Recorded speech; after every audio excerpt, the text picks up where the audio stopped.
भी तो साध्वी प्रज्ञा ठाकुर का बयान आता है तो टीवी पर बैठकर व्यक्तिगत कर देते हैं। अब उस पर कौन दृष्टिगत होगा सुधांशु जी? साध्वी प्रज्ञा ठाकुर ही नहीं, अनेकों ऐसे नेता हैं आपके, साक्षी महाराज से लेकर न जाने कितने नेता हैं, सबके आप कहते हैं व्यक्तिगत।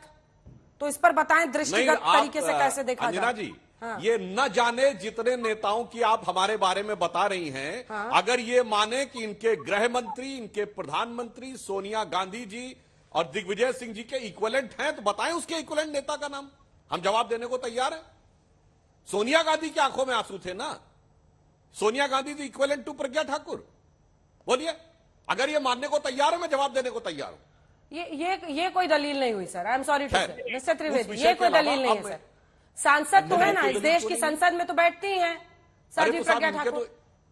क्यों आज सुनिए, देश की संसद में अब सुनिए जो प्रज्ञा ठाकुर के बारे में कहा गया, एक मिनट में पूरी बात करूं। प्रज्ञा ठाकुर ने जो, अरे पूरी बात कर लूंगा। प्रज्ञा ठाकुर ने जो कहा वो संसद में, सुनिए, संसद की कार्रवाई में नहीं है ना, संसद की रिकॉर्डिंग में है। आजकल संसद में रिकॉर्डिंग होती है, आपने उसका दुष्प्रचार किया, अन्यथा संसद में each and everything is recorded, आप उसकी रिकॉर्डिंग मंगा के चला सकते हैं और each and everything is written, लिखी भी जाती है। और उन्होंने अपना स्पष्टीकरण भी दिया, पर सोनिया गांधी ने आज तक स्पष्टीकरण नहीं दिया कि उनकी आंखों में बटाला हाउस इनकाउंटर के आरोपियों के लिए आंसू नहीं आए थे। और आज तक उन्होंने यह भी एक्सप्लेनेशन नहीं दिया कि संसद भवन की रक्षा करते हुए जिन लोगों ने अपने प्राण गंवा दिए थे, जब 7 साल अफजल गुरु को फांसी नहीं दी गई, उनके परिवार के लोगों ने मेडल लौटा दिए, तब आंखों में आंसू नहीं आए थे, मगर बटाला हाउस इनकाउंटर के आरोपियों के लिए आंसू आए थे। बताइए, मैं जवाब देना चाहता हूं। साध्वी प्रज्ञा ठाकुर ने तो स्पष्ट कहा कि ना सदन की कार्रवाई में है, ना सदन की रिकॉर्डिंग में है, और यह भी स्पष्ट किया, मगर सोनिया जी ने स्पष्ट नहीं किया। वो बहुत स्पष्ट है इनके में। और एक और बात देखिए अभी अंजना जी, बहुत साफ देखिए, हमारी सर्जिकल स्ट्राइक जो हमारी सरकार के समय में हुई, उसकी घोषणा किसने की? तत्कालीन डायरेक्टर जनरल मिलिट्री ऑपरेशन ने।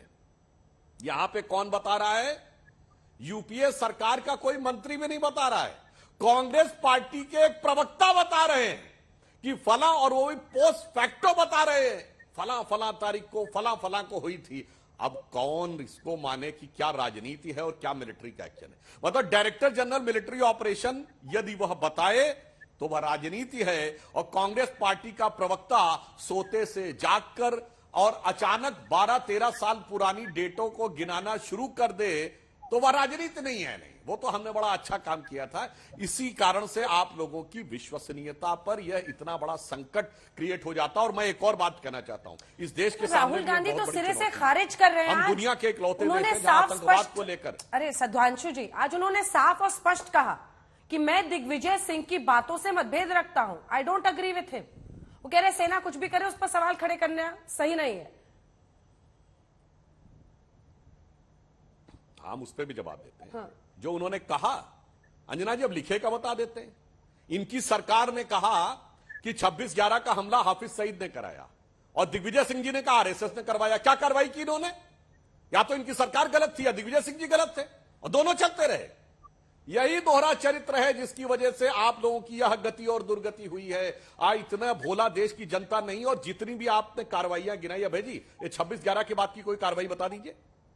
और मैं तो पुनः ये बात पहले भी बोल चुका हूं, प्रमाण के साथ बोल रहा हूं। वो तो दावा कर रहे हैं, वो तो 2013 में भी सर्जिकल स्ट्राइक का दावा कर रहे हैं। मनमोहन सिंह का संदर्भ लेते हुए 2010 में आपकी सरकार आने के जस्ट पहले कह रहे हैं कि उन्होंने नीलम वैली में सर्जिकल स्ट्राइक किताब द प्रॉमिस्ड लैंड में,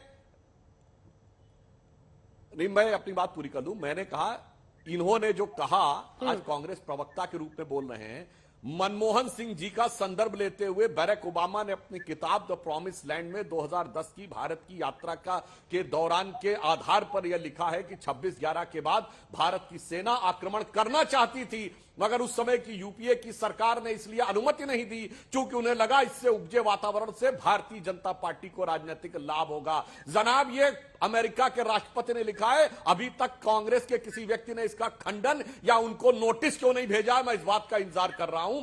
आपके प्राइम मिनिस्टर को कोट करते हुए कहा है। अब प्राइम मिनिस्टर इस स्पेसिफिक आरोप का जवाब दीजिएगा अभय जी, ठीक है? मैं जानना चाहता हूं आरोप का, स्पेसिफिक आरोप का।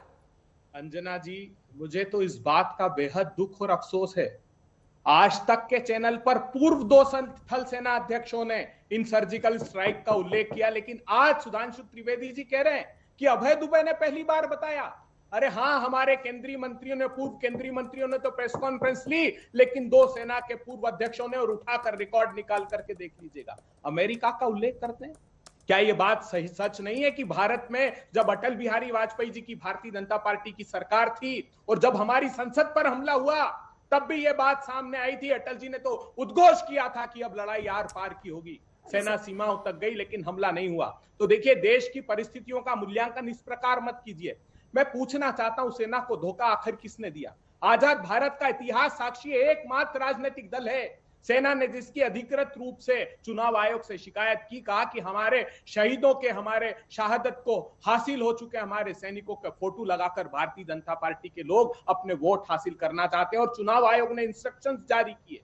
मैं पूछना चाहता हूं, सेना को धोखा कौन दे रहा है? पूछिए खंडूरी साहब से, जब parliamentary standing committee on defence के वो सदस्य रहते हैं, उन्होंने कहा मोदी सरकार ने भारत के सैनिक संसाधनों को विंटेज कैटेगरी में पहुंचा दिया। पूछिए मुरली मनोहर जोशी जी से, parliamentary standing committee on estimate, उन्होंने कहा 62 के बाद सबसे कम बजटरी प्रोविजन। कहां से आप कहां ले जाते हैं बहस को सर? आज बड़ा भटक रहे हैं आप, एक तो लंबा लंबा बोल रहे हैं सर, भटके चले जा रहे हैं सर। इस पर जवाब तो दीजिए ना। ये जो किताब में ओबामा ने लिखा कि doctor Singh had resisted calls to retaliate against Pakistan after the attacks, but his restraint had cost him politically. वो लिख रहे हैं कि बीजेपी को फायदा होगा, इस वजह से डॉक्टर मनमोहन सिंह ने यह तय किया कि हम पाकिस्तान को जवाब नहीं देंगे। ये अगर गलत है तो क्या कांग्रेस पार्टी ने उनको स्यू करने के बारे में सोचा?